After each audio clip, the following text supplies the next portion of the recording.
it synced all my contacts over too. And it put everybody as new lead. Well, there was a smart plan turned on that I didn't know was turned on, that everybody that's tagged a new lead gets this. Oh, I saw you're browsing listings on our website, which isn't even the right thing to send anyway. Um, so sent that out to Hi, Big. probably, I saw that you were browsing real estate listings. Are you yeah. actively shopping for a specific type of property or looking for something particular? Jim doesn't even have your DRE number in there. Well, I have you in there as like Amateur. Big Dan Caldwell. And well, yeah, no, it's totally out of compliance, right? And Oh I was boy. on the phone with them since 6 o'clock this morning. So I have you in my phone. Somehow it got put in there as like Big, and then Dan is the middle, and then Caldwell's the last name. So it sent out your text as, "Hey, Big Caldwell." So, baby. You guys didn't know that that is technically my name. I mean, my middle That's name your is Daniel. that's your stage name. My stage name. I like it. I like it. I like it. Hey, man. But the good news is, like I said, I was at the small groups, and we're praying for favor of business, and all of a sudden I've got 78 responses, and only 30 of them are unsubscribes. Mhm. There you go. Yeah, I got your broker bot email this morning. I like Hmm. that. See? Not broker bot, home bot. Homebot. Homebot. Yeah. Yeah. I sent you a message. I saw that. I saw this morning. I said, this is great. Who wouldn't want to know the value of their home? Yeah. You're not the only one that reached out to me because of those emails too. So it works out, Jim. Outreach works out. No, it definitely worked out. I had about 5 people say, "Oh yeah, I am thinking about it." See, there you go. I have to get that. Easier to ask for forgiveness than permission, right? Yeah. Oh, I got AG1 stuck in my throat. Mm. Yeah, so for me, I had to go with the AG1 pack this morning because I'm not home and I forgot to bring mine. And this was my last emergency one that was in my backpack. Mm. Dude, they got I told you they got the ones at Costco, like $8 cheaper. Yeah, I know. Well, Nana's coming up tomorrow for something quick. So I'm gonna have her bring a couple. Holy crap, that sun is burning things. I figured out way better. It stirs way better if you stir it with a fork too, by the way.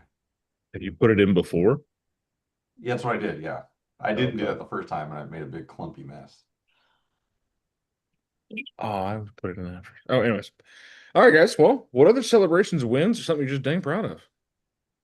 I I was called expired yesterday and I have an appointment tomorrow. Oh yeah, So that's exciting. big exciting. I only called 3 expired. It doesn't take That's much, does cool. it? I love calling expires. hmm Sorry, I had to put a pillow up to keep the sun from destroying my computer. Is it already 115 degrees? 8 o'clock in the No, morning. it's like where I'm sitting and the sun is like directly that way, but it's reflecting off the table and just the reflection. My computer is told me I had it was shutting down because it was too hot. I'm like, no, you can't. You've only been on for 4 minutes. So It's an I Apple just for you. had to block the direct sunlight. Jim, if you want to bring this Apple conversation, man, I will come to California. Me and all of Silicon Valley will be right there at your doorstep saying that Man, we could do the Apple conversation and the Mexican food conversation same day. you're going to lose both of them. Buddy, it's going to suck for you that day. What else you guys got? Come on now, wake up. I got my buyers under contract this morning. Way to go, Yay. Alicia. That's awesome. Where they want to buy them. Right off of Orange Grove and Thornydale. Very cool. Congrats. Thank you. I did I'm a opening escrow on a new buyer today. So just a Awesome. win. Thank you. I did a buyer presentation yesterday morning, and I have another one set up for Friday morning. Okay. I like it, dude. You guys are on fire. All right. So it is Tuesday morning. It is the Purple Shirt Tuesday. It's the purplest of shirt of Tuesdays. And if you guys aren't wearing your purple shirt, it's okay. I don't fault you for it. This isn't my thing, not a you thing. But you are wrong still. Also, congratulations, Fabi, for getting an escrow in the jungle. Oh, I saw your pictures; they look so cool. thank you. That was a mission. I was stressed out. Like you're trying to enjoy your vacation and then like going back and forth to the hotel and stuff, just checking emails, and I couldn't get a single R. That's how you know you're a realtor. You know, you get I so was busy right like, as you go on vacation. when does it end? It was fun. Thank you, Caitlin. That's amazing. Thank you. That is amazing. Good job, Fabs. I remember the first Thanks. time I had to deal with a vacation escrow or a vacation under contract. It was in the port of Ensenada, Mexico. Oh, really? Oh, Yeah. nearby. Right down the street, right near the beach. I do want to celebrate Gracie. She's always super quiet on this call and she doesn't say anything. She just sits back and lurks. But Gracie's been on fire lately. Her Yeah, social her media social media videos. has been on point. Great job, Miss Gracie. Congratulations on your recent closing and all the development we're seeing there. That's fantastic. She's like, you talking about Thank you me? so much. Yeah, I have been quiet. I'm gonna be trying to be on this call like with my face more often. I'm just trying to like my schedule's always all over the place, but I'm gonna try to like actually be on video for once. Yeah, you're crushing it, girl. Keep it up. I understand Thank that you. it'll just grow from there. So the more we impact our lives, the more they impact others. So love that. Thank All you. I right. appreciate it. What situation, topics, or objections you guys want to work on today to make yourselves better? I have a listing that is going through some issues right now. Sewer scope for both. We fell out of escrow once before. The second buyer now, I had them remove, or I asked for them to remove contingencies within the first day. The buyer's agent never asked me for the inspection, and then they did their own right after. I'm just looking to keep this deal together, not necessarily play hardball with the buyer's agent because I also don't have the disclosures. Um, I don't know. I feel like I need some advice. Yeah. Sorry. You all need device, right? So break it Yeah. down. Where's the main pillar? Right now I'm just trying to get through inspections. The buyers are going to send me their RR.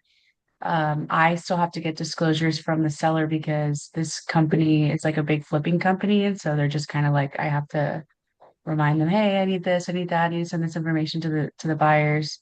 So right now, like I'm just not trying to say too much to scare the buyers away, but I'm also trying to get the information that I need so I can go to the seller to ask them for the credit.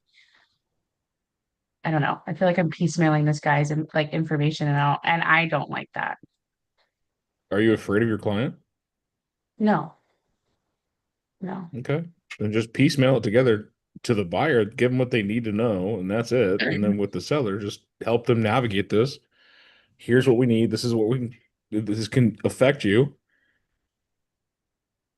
It doesn't take much to blow people out of the water. I'll give you that. Buyers are skittish right now, but Yeah, we still I'm have a not due trying to play diligence to do. hardball. Yeah. I'm not trying to play hardball, but it's past like their 1 day of inspections and I need them to remove the CR. So I'm like, but I still need to get them information. So I don't know like if I should But be pressing for is your that. information contract requirement? I don't think so. Not necessarily. But their CR is. Yes. Okay. And I Yes. love the way you said, I'm not trying to play hardball. But what you're doing is you're keeping contract integrity, aren't you? Yes. Timeline integrity. Hey guys, we're a day Yeah. past our inspections. I don't mean to play hardball. I don't want to be that agent. I do want to make sure that we keep our timelines intact. Are you guys going to remove your contingency today? Okay. Stuff like that. You know how you're just kind of, Mm-hmm. I'm I'm here trying to to make figure it a out the, win-win, right? We're all on the same page. We're all here together. yeah. So I have it automated, Fabi, that I send notice to performs 2 days prior to every contingency. That way, Okay. my clients don't get, if I'm on the seller side, right, my clients don't get strung out unnecessarily if somebody wants to start being kind of stupid, right? Okay. But it also, it's just a reminder too, because it reminds that agent, oh, yeah, I've got 2 more days to get this wrapped up. And it's just kind of it's a friendly reminder, but it's simple nonetheless, right? And it keeps Mhm. everything on the contractual timeline. Okay. And if I have to call it, it's a friendly, like, hey, not trying to rush you, not a huge deal, just for the integrity of the contract. Contract. Just a reminder that the contingency was due yesterday. Are you guys gonna need an extension, or is that ready to go? Okay. I like that. And if I do extend it, I send another notice to the new extension date. And it's kind of a pain for my TC, but that's what I'm paying for. Yeah. Okay. I appreciate that. I think that's definitely what I'm gonna do. And everybody thinks a notice to perform is kind of a jerk move. That's But how it's, I've been feeling about it. I was like, is that a jerk move? Especially because I haven't necessarily given them the information, but to Dan's point, is it contractual? Um, I don't, so that makes sense. That does but make sense. hypothetically, say they're a day late on the CR, and then you give them another day, now they're 2 days late, and then you Mhm. send a notice to perform, and now you gotta wait 2 days from that notice to Mhm. actually take action. So now you've wasted 5 days. Right. I don't have like that. I want to be a jerk. I want to push the timeline. Like we call them cure notices, notice to performs. They're all about the same language. And regardless if it's Arizona, California, Nevada, whatever you have. But go back to that contract. Is it part of the contract? Is it part of the contract timeline? All Mhm. I'm trying to do is keep the contract integrity in place. I don't want to be a jerk. I don't want to be a hard ass, but I do want to be black and white, cross my T's, dot my I's, make sure that everything is in its place when it's supposed to be. Because those timelines aren't arbitrary. If you, as a buyer, go past a certain timeline, then you lose whatever that timeline gave up. Like in Arizona, we have our inspection reports that are required after 10 days. On day 11, you've automatically accepted the property as is. No. So that's why it's like, hey, tomorrow's day 10, my guy. Are we going to get that repair request, or what are we going to do? Yeah. Because in our contract, it says at the bottom, it says no response is a response. Hmm. Failure to submit a repair request within the time frame of the due diligence window, the buyer has solely elected to move forward with the property without any corrections. And some people are like, that's just arbitrary. No, it's not.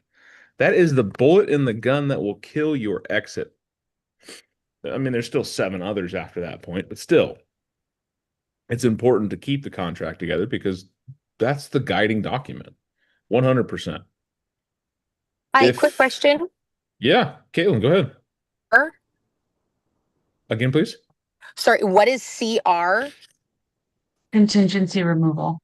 The first one is for inspections. In Sorry, yeah. California, they don't just like move past it. They have to actually remove the contingency. Okay, I was like, clue Sorry. report. What's this acronym? Okay, thank Speaking in you. like code, Yeah, California no, code. thank you. And Fabi, one more thing too that I've written into my counteroffers lately, that Mhm. the contingencies actually expire on a certain date. So the purchase agreement has it so that they're to be removed by, I Mhm. don't know, April 2nd. Mhm. I have it in the counteroffer that they not only removed, that the contingency expires and will automatically be removed in my counteroffer, so I don't have Oh. to send CRs. I like that. I haven't heard of that before. I didn't either until I was at a negotiation training. I'm like, that is freaking brilliant. That's really cool. Okay. Thank you. Thank you. I have a plan of action for today. Thank you guys. There you go. That's what we're here for, guys. Gain clarity. The more clear Yeah. the path is and easier to walk down. Yes. Right. Not as many stub toes if you can see what you're doing. Most people stub their toes in the dark. So let's turn some lights on. Let's show them the way. Let me show you the way. Your I can appraisal and show you inspection the contingencies and all that in Arizona aren't removed manually. No, we baked that shit in the contract. We're done. You get That's the kind of what I do appraisal. with the counter offer then, right? Set Yeah, it you so get there's the- an expiration date. Yeah, you get the appraisal. You got 5 days to respond. You get the seller's disclosures. You got 5 days to respond. Anything, you got 5 days to respond. At that 6th day, it's your election to move forward. The big contingency with is like your due diligence window says the same thing.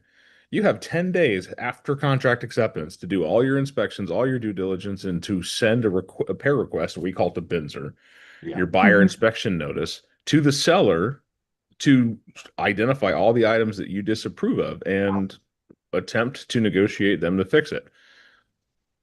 Failure to submit said document is a failure at the highest level because now you've completely screwed your client on that contingency. They cannot move forward. That's one of the most important things is contract timeline. As a new agent, as a medium agent, as an advanced agent, as a grandpa agent, I don't care who you are, what you're doing.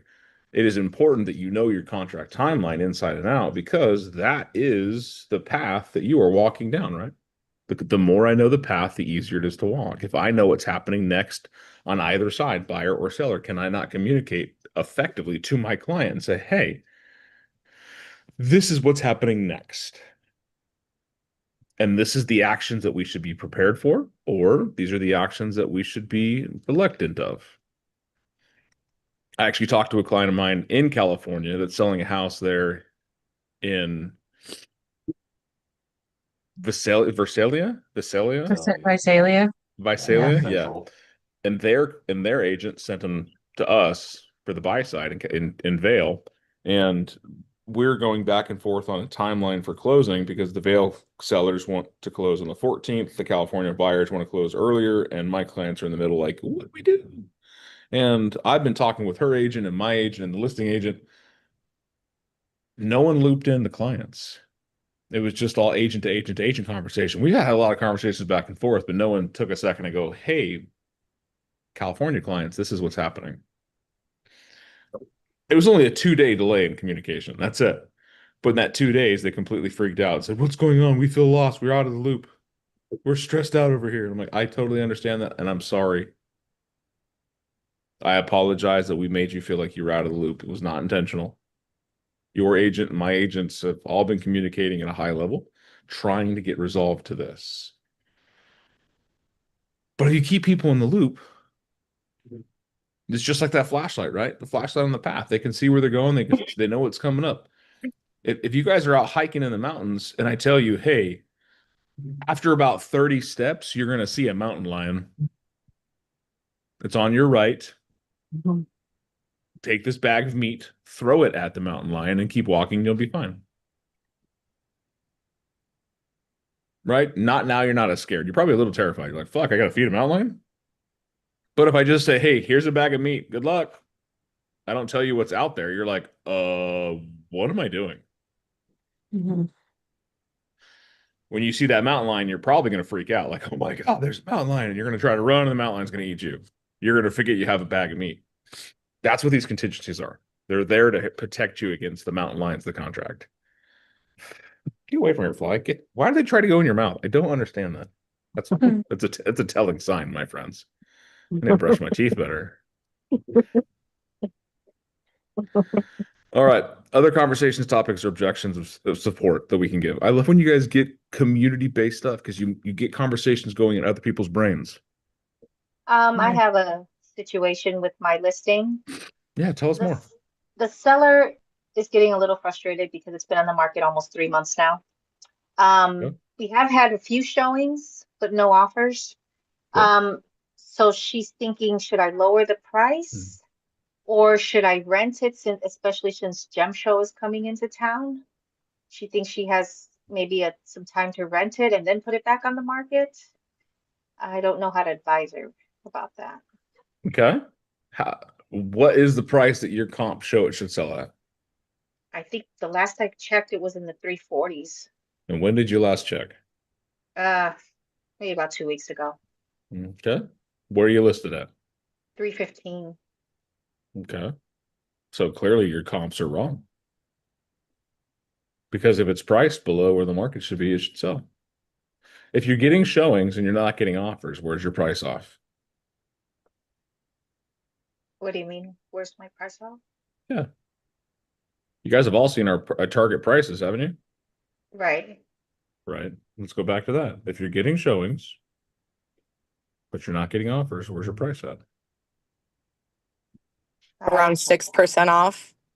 Between 4 and 6% off. Mhm. So, again, I'll share this with you guys. If you're getting showings, but not offers, 6 is okay. 4 to 6 4 to off. 6%. Now, if Higher you're or on, lower? if you 4 to 6% off, what do you think it Okay. is? Lower. Okay. Yeah. But if you're getting some online traffic, but few showings, where are you? 6 to 12. 6 to 12. 6 to 12% off. But if you're Mhm. having low online traffic, not very much engagement, not very much anything, 12. you're about 12% off, maybe more. You notice how I made that completely non-emotional? That is 100% non-emotional. Yeah. Just fact. Now, here's the thing. When we show that to a client that's thinking about selling their house or lowering the price, or they're not getting traction, they're not getting offers, we tell them, hey, you've had a couple showings, but no offers. And based on the math and the statistics we know, and you show them a graphic like that, you're like, what do you think we should do? Lower the price. Did I tell you how much of a price reduction that is? No. Well, I couldn't. But also, here's the thing, guys. How far are you running your comps? How far out? Mm. Or should I say, how far back are you using as your search criterion? 60 days. Yeah, in a general sense, I 3 try to say months. less than 90. Yeah. Yeah. Yeah. I do 3 months. Okay, 3 months, 60 days. As a market is turning, or as we see it's dropping, it's devaluating every day. Some of your communities are going up. I know that there's some coastal town stuff that's actually increasing right now, but it's not the rule. It's kind of an isolated issue. If you look at nationally, it's dropping every single day. Values go down just a tick every day. So we want to keep our window of argument, our window of comparison a lot smaller, because I can show you what has sold recently in your area, not 90 days ago or 180 days ago or hell a year ago, because it's a completely different market. Right. So redo your comps for 30. If there's a lot of houses selling in the area, 30 days. 30-day comps. 30 to 45. If you have to go out to 60, go out to 60. Try not to go out to 180 unless you have something super rare. Like I know Maggie was looking at a house that it's the type of house that hasn't sold once, like one every 6 months sells. But then you still have to factor, pricing going down after 6 months. If it's a 4% drop in a year, then it's 6 months old, take 2% off the value. Okay. But then you share that information. Say, hey, based on what we know, if a house is getting showings but not getting offers, it's somewhere between 4 and 6% off of what the public expects for pricing.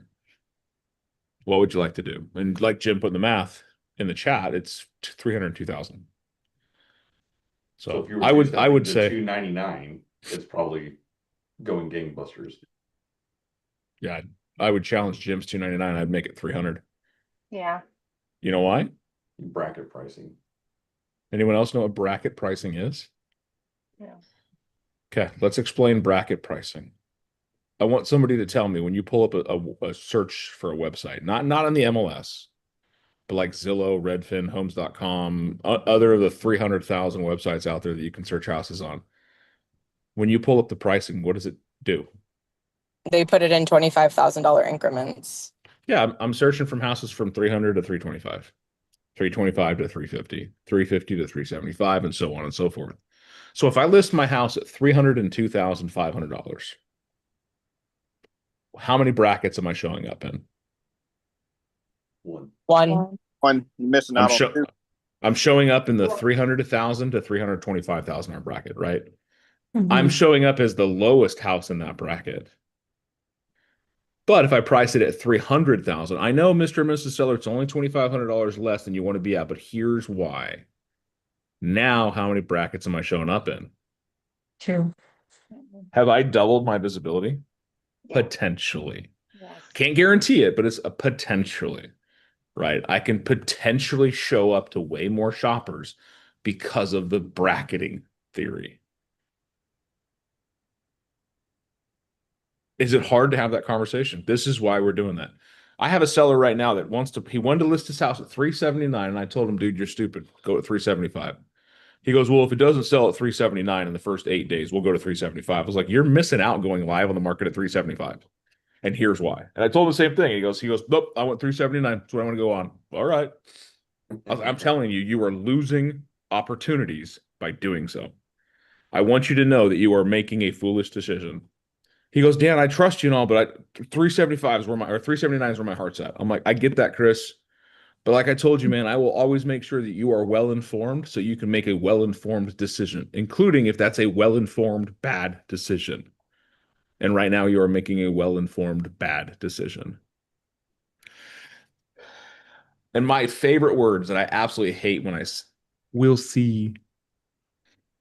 Bro, I've been doing this a long time. I've seen a lot of houses come and go. I've seen a lot of things sell. And every time I get beat on a listing because I was too low of priced, I watch that listing and 9 times out of 10, it sells for less than I said. Mommy's getting What's that, Bree? I don't know if she's talking to us. No. Sorry, I was talking to my kid. You tell that kid. You tell him what's up. Get your shit ready for school. Unless you're like my kids, they're all on fall break today. So I almost threw my son into traffic last night. Man, he wouldn't stop talking. That's like 3 days in a row. Oh my, it's been bad. I need to put him this. He needs to do some kind of very physical sport just to wear him out. Are you Just on give him a vacation, sledgehammer, Dan? Tell him to go break rocks. Yeah, we are technically on vacation. Very cool. Where'd you go? We're just in Tempe, just an hour and a half north of where I live. The wife got us an Airbnb that's Ooh, fun. it's got a pool, a putt-putt course, and the biggest thing is because there was a bunch of small activities they wanted to do up here. Like we wanted to go to the Phoenix Zoo, they want to go to the Tempe Lake and do paddle boarding and stuff like that. We're thinking about going to the Phoenix State Fair tomorrow, and then we're leaving Thursday morning. And there was a breakfast place my wife wanted to go to, and just to get out of town, just to get out of like the monotony of where we're at. I see the value in taking the kids an hour and a half away, just as much as I see the value in shampoo. However, my wife decides what we do with the kids, and I just go along with it. So I know my place in this relationship is not to make decisions like that. I have other things to make decisions on, like the entirety of our business portfolio. But when it comes to the kids, she deals with the babies, I deal with the beasts. So it's not bad though. It's a cute little 4-bedroom house, little Airbnb. Not bad. I mean, it's not as nice as mine, but also mine's on an acre. And they have a spa. We don't have a spa in ours. It's almost like they took half the pool and just put a spa. Like they cut a line and then put a spa in it. It's very, very weird. In Arizona, doesn't every pool just become a spa eventually? Yeah. After so many days. Yeah. It's funny though. Like you'll be like, it's October. It's still like 90 degrees outside. Yesterday was 91 and the pool is freezing cold. So guys, thank you for being a part of my morning. I hope you learned something today. Go out there and do something great. Follow your timelines. If you don't know your timelines, here's an exercise. Take your contract out and build a timeline. Just a straight line, day 0 through the close of escrow. And then where each one of those interactions happens, like, oh, the inspections need to be done by here, and this is when I need to submit the seller's disclosures, and here's where the appraisal needs to be done by, and here's when title needs to be done by. If you haven't done that exercise, you are wrong. Take the time to build a contract timeline. There's a big mistake I made when I was newer is don't quote close dates as, you know, verbatim. Yeah. Give them a range, plus or minus a few days. Yeah. Guys, things happen. Our contract timeline that's a contract close date. That's what we've agreed to close on. But does that always work? Things move. That's why we get addendums to change the close of escrow. Mhm. Now we've adjusted it. But if you don't know your timeline, you won't be able to navigate around it. So take the time to build a